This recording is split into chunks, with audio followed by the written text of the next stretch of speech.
동산교회 시간. 이 시간 말씀에는 물된 동산교회 담임 조병선 목사님입니다.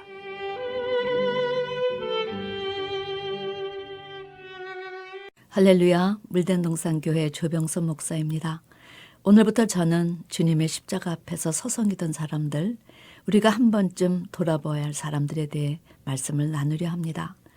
찬송가 책에 십자가 사건을 그린 거기 너 있었는가라는 찬송이 있습니다.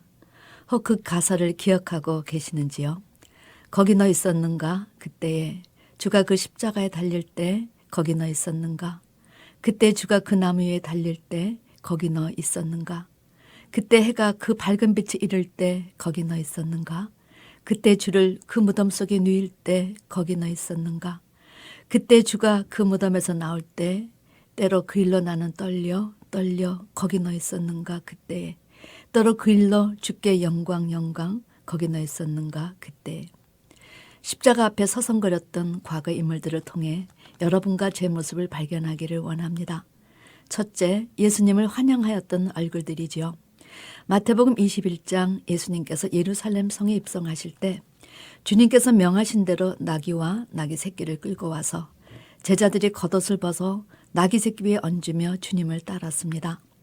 이때 군중의 대부분은 자신들의 겉옷도 벗어 길에 펴며 제자들의 행동을 그대로 따라하며 소리질러 호산나 다윗의 자손이여 하며 환영의 뜻을 나타냈습니다. 그들은 모두 입술을 열어 주께서 가장 높은 곳에서 오신 분임을 인정했지만 사실 메시아라는 기대보다는 오랫동안 나타나지 않았던 선지자쯤으로, 아니 이스라엘을 로마 침략자의 손에서 구해줄 한 사람으로 기대하였음을 성경은 증거해 줍니다. 이스라엘 백성들이 생각하는 주님과 이 땅에 오신 주님의 목적과는 큰 갭이 있었던 것이지요. 그런데 그 많은 인파들의 열렬한 환영에도 불구하고 주님은 한 말씀도 하지 않으시고 침묵하신 채 예루살렘 성에 입성하셨습니다. 그분의 전지하신 능력으로 그들이 곧 배신할 것을 인지하셨기 때문입니다. 주님께서 마태복음 21장 포도원의 비유를 말씀하실 때 아들을 죽이는 농부에 대해서 말씀하셨습니다. 한 집 주인이 포도원을 만들고 산을로 두르고 거기 집자는 구유를 파고 망대를 짓고 농부들에게 새로 주고 타국에 갔더라. 실가 때가 가까움에 그 실가를 받으려고 자기 종들을 농부들에게 보내니 농부들이 종들을 잡아 하나는 심히 때리고 하나는 죽이고 하나는 돌로 쳤도다. 다시 다른 종들을 처음보다 많이 보내니 저희에게도 그렇게 하였는지라. 후에 자기 아들을 보내며 저희가 내 아들은 건강하리라 하였더니 농부들이 그 아들을 보고 서로 말하되 이는 상속자니 자 죽이고 그의 유업을 차지하자 하고 이에 잡아 포도원 밖에 내어 쫓아 죽였느니라. 그러면 포도원 주인이 올 때에 이 농부들을 어떻게 하겠느냐? 저희가 말하되 이 악한 자들을 진멸하고 포도원은 제때 실가를 바칠 만한 다른 농부들에게 새로 줄지니이다. 예수께서 가라사대 너희가 성경의 건축자들의 버린 돌이 모퉁이의 머릿돌이 되었나니 이것은 주로 말미암아 된 것이요 우리 눈에 기이하도다 함을 읽어본 일이 없느냐? 그러므로 내가 너에게 이르노니 하나님의 나라를 너희는 빼앗기고 그 나라의 열매 맺는 백성이 받으리라. 성도 여러분, 그 당시 대제사장들과 장로들 바리새인들은 바로 자기들이 주인의 아들의 유업을 차지하기 위해서 그를 죽이는 존재라는 사실을 알고 있었습니다. 그러나 백성들이 예수님을 선지자로 생각하며 따르기에 두려워했던 것이지요. 따라서 이 시점에서 이스라엘 백성은 아직 예수님의 편에 서 있었던 것입니다. 그러나 정확히 닷새 후 그들은 사단의 도구로 변신합니다. 둘째, 예수님을 배반한 얼굴들입니다. 대제사장이나 서기관들은 예수님을 체포하기를 원했으나 그렇게 하지 못한 것은 무리들의 마음이 예수님을 따르고 그분을 선지자로 인정하고 있었기 때문입니다. 그런데 마태복음 27장 20절을 보면 대제사장들과 장로들이 무리를 권해서 바라바를 달러 하게 하고 예수를 멸하자 이렇게 무리들을 선동하는 대목이 나옵니다. 예수님을 십자가에 죽이기 위해서 대제사장들과 장로들이 선봉장이 된 것은 그들 종교 지도자들이 기득권을 빼앗기고 싶지 않았기 때문입니다. 그러므로 매년 명절이 되면 죄수 한 사람을 놓아주는 전례가 있었는데 이들은 바라바를 놓아주고 예수를 죽이고자 무리들을 충동질한 것입니다. 그러므로 빌라도가 너희는 내가 유대인의 왕을 정말 너에게 놓아주기를 원하느냐 물었을 때 백성들이 소리 지르며 예수를 십자가에 못 박으라 외쳤고 빌라도가 대제사장들이 시기로 예수를 넘겨준 줄 알았던 터라 다시 한번 어쩌미냐 무슨 악한 일을 하였느냐 하고 반박하니 더욱 소리 지르되 십자가에 못 박으라 했습니다. 이에 빌라도가 무리에게 만족을 주고자 바라바는 놓아주고 예수는 채찍질하고 십자가에 못 박히게 넘겨주었던 것입니다. 이것이 이스라엘 백성의 두 번째 얼굴이었습니다. 주께서 예루살렘에 입성하실 때는 제자들을 따라 겉옷을 길에 펴며 주님을 환영하고 가장 높은 곳에서 오신 분이라 찬양하였던 무리들이 닷새 후에 제사장들과 장로들의 유혹을 받고 다시 변신, 바라바를 놓고 대신 예수를 못 박으라 하였으니 얼마나 무서운 돌변인지요. 세 번째 얼굴은 어찌할꼬 자신의 죄를 회개하는 백성들의 모습입니다. 오순절 이후 성령께서는 사도들로 하여금 담대히 복음을 증거하게 하셨고 베드로가 백성들 앞에서 예수에 대해서 증거하기 시작했습니다. 사도행전 2장 22절에서 24절 말씀. 이스라엘 사람들아 이 말을 들으라. 너희도 아는 바 하나님께서 나사렛 예수로 큰 권능과 기사와 표적을 너희 가운데서 베푸사 너희 앞에서 그를 증거하셨느니라. 그가 하나님의 정하신 뜻과 미리 아신 대로 내어준 바 되었거늘 너희가 법 없는 자들의 손을 빌어 못 박아 죽였으나 하나님께서 사망의 고통을 풀어 살리셨으니 이는 그가 사망하게 매여 있을 수 없었습니다. 하나님의 오른손으로 예수를 놓으심에 그가 약속하신 성령을 아버지께 받아서 너희 보고 듣는 이것을 부어주셨느니라. 그런즉 이스라엘 온 집이 정령 알지니 너희가 십자가에 못 박은 이 예수를 하나님이 주와 그리스도가 되게 하셨느니라 하니라. 저희가 이 말을 듣고 마음에 찔려 베드로와 다른 사도들에게 어찌할꼬 형제들아 우리가 어찌할꼬. 베드로는 즉시 회개하여 각각 예수 그리스도의 이름으로 세례를 받고 죄사함을 얻으면 성령을 선물로 받는다고 증거했습니다. 그리고 이 약속은 너희와 너희 자녀뿐만 아니라 모든 자들에게 하신 것이라며 여러 말로 확증시키고 권하여 구원을 받게 하였더니 그 말을 받는 사람들이 다 세례를 받아 이날의 제자의 수가 3,000이나 더하였더 증가합니다. 사랑하는 성도 여러분, 어찌할꼬 말씀 앞에 자신들의 죄를 회개하기 시작한 이 얼굴들을 주목하시기 바랍니다. 그들이 자기 땅에 오신 예수님을 십자가에 못 박은 그 행위 자체는 결코 합리화시킬 수 없습니다. 그것은 악이요 죄였기 때문이지요. 그러나 하나님은 그 악을 선용하셔서 하나님의 구속의 계획을 진행하셨습니다. 그날 많은 사람들이 그들이 십자가에 못 박은 그가 바로 주님이심을 회개하며 가슴을 치며 울었습니다.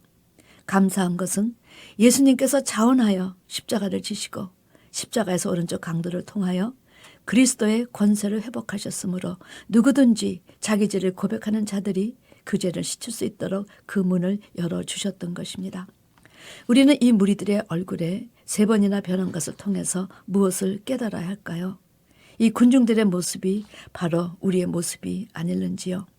이 군중들의 모습을 통해 저는 2가지 사실을 느끼게 되었습니다. 첫째, 군중 심리의 위험성입니다. 성도 여러분, 신앙은 철저히 개인적입니다. 교회 속의 나가 아니라 하나님 안에서의 나인 것입니다. 신앙은 하나님 앞에서 그분의 말씀으로 자신에 대해 성찰하는 것입니다. 교회에서 다른 사람이 칭규하니 나도 해서 같이 하니 똑같은 것이 아니요. 그 칭규하는 내 마음의 성실성과 마음의 중심을 하나님께서 보신다는 사실입니다. 그러니 칭규하는 그 일도 개인적입니다. 이스라엘 백성들은 많은 사람들이 운집한 예루살렘에서 제자들이 겉옷을 깔며 주님을 환영하니 덩달아 소리 지르며 주님을 환영했지만 사실 그들 마음속에 예수님에 대한 청사진이 없었습니다. 그 결과 아주 쉽게 변할 수 있었지요. 신앙은 개인적 추구를 통해 이루어지고 개인적 확신에 도달해야 아름답게 성장할 수 있는 것입니다. 그렇지 못하면 결국 군중 심리의 흥분의 물결에 불과하여 언제 어느 때 변할 수 있다는 것입니다. 그런데 그 무리 가운데 사도 요한은 정말 주님을 알고 믿고 싶다는 사모함으로 주님을 찾아온 구도자를 우리에게 소개해 줍니다. 군중 심리에 놀아나는 많은 군중들과 얼마나 대조되는 모습인지요. 저는 이런 모습이 우리가 취해야 할 모습이 아닌가 생각합니다. 헬라인들이 갈릴리 베스다 사람 빌립에게 찾아가서 우리가 예수를 뵙고자 한다고 청했습니다. 빌립이 이 사실을 안드레에게 전하고 안드레와 빌립이 함께 예수님을 찾아가 그 사실을 말씀드렸습니다. 이때 예수님께서 기다리셨다는 듯 인자의 영광을 얻을 때가 왔도다. 내가 진실로 진실로 너에게 이르노니 한 알의 밀이 땅에 떨어져 죽지 아니하면 한 알 그대로 있고 죽으면 많은 열매를 맺느니라. 자기 생명을 사랑하는 자는 잃어버릴 것이요 이 세상에서 자기 생명을 미워하는 자는 영생하도록 보존하리라. 이렇게 말씀하셨습니다. 성도 여러분, 이 날을 기다리신 것입니다. 세상에서는 십자가를 저주의 십자가로 바라보았지만 예수님은 이제야 인자가 영광을 얻을 때가 왔다 하셨습니다. 그리고 예수님은 이스라엘의 구원자로만 오신 분이 아니었기 때문입니다. 이제 예수님은 헬라인이나 유대인이나 누구에게나 구원자가 되시기 위해서 십자가를 지시려 한 것입니다. 하나님은 일찍이 이스라엘을 제사장 국가로 만드셔 모든 세계에 구원을 주시려는 계획을 갖고 계셨습니다. 그러므로 이제 십자가를 통해서 그를 믿는 자들에게 구원의 길을 열어주시기 위해서 한 알의 밀알이 땅에 떨어져 죽으면 많은 열매를 맺는다고 말씀하시고 스스로 십자가를 지신 것입니다. 지금도 교회에서 하나님의 말씀을 전할 때 자기가 생각했던 것과 달라서 갈등을 하면서도 진지하게 그것을 붙잡으려고 노력하는 분이 계신가 하면 들을 때만 반짝하시는 분들도 많습니다. 아니 혼자서 성경을 읽으며 성경을 깨닫게 노력하고 그것을 자기의 마음의 신비에 심기 위해 기도하는 그런 분들도 계십니다. 무리 속의 법칙을 잘 이용해서 선한 경쟁을 하면 전진되는 삶을 취할 수 있지만 대충 무리 속에 끼어 이것도 저것도 아닌 채 지내면 군중 심리의 신앙인이 되는 것입니다. 이런 사람들을 향해 신앙의 지도자 여호수아는 다음과 같이 선포했습니다. 너희는 오늘날 누구를 섬길 것인 것을 선택하라. 그러나 나와 네 집은 여호와를 섬기겠노라. 엘리야도 하나님과 바알과 아세라 사이에서 오가는 백성을 향해서 너희가 어느 때까지 두 사이에서 머뭇머뭇하려느냐. 여호와가 만약 하나님이면 그를 쫓고 바알이 만약 하나님이면 그를 쫓으니라 선포했습니다. 사랑하는 성도 여러분, 신앙은 회색지대가 없습니다. 희면 희고 검으면 검은 것입니다. 우리가 성령 안에 거해야지 거하지 않으면 사단의 휘하에 거하는 것입니다. 계시록 2장과 3장 소아시아 교회에 대한 증거에서 교회 사단의 위가 있다는 이야기는 바로 이런 현상과 현장을 두고 말한 것입니다. 우리 모두는 개인적으로 신앙을 추구하고 개인적으로 예수님을 그리스도로 영접하고 개인적으로 그분과의 만남의 체험을 통해서 주님의 포도나무에 제대로 접붙임한 가지가 된 것을 확인해야 합니다. 그렇지 않을 경우 신앙은 결국 이 군중들의 흥분과 열기에 지나지 않음을 우리는 십자가에 서성거렸던 수많은 무리를 통해 볼 수 있습니다. 둘째, 군중 심리로 행해진 그들의 죄와 악을 하나님은 그대로 용서해 주셨다는 사실입니다. 그들은 종교 지도자들의 선동으로 인해서 가장 귀하신 분을 십자가에 못 박는 무지를 저질렀습니다. 메시아관이 제대로 정립되지 않았기 때문이지요. 그러므로 비록 그것이 종교 지도자들의 선동과 농간에 의한 것일지라도 그들은 가장 높은 것에 오신 이라는 고백이 부끄럽게 도리어 십자가에 못 박으소서 하는 다른 두 소리를 하며 주님을 조롱했습니다. 그런데도 하나님은 그들을 버리지 않으셨습니다. 오순절날 성령을 보내시고 그들에게 또 한번 회개의 기회를 주셔서 하나님 품에 돌아오게 하셨습니다. 여러분, 이것이 하나님의 긍휼이요 자비요 사랑이요 용서입니다.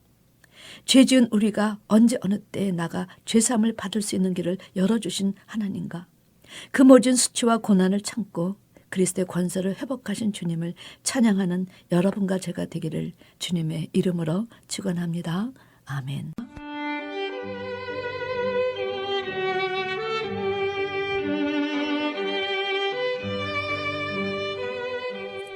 지금까지 말씀에 물된 동산교회 담임 조병선 목사님이었습니다.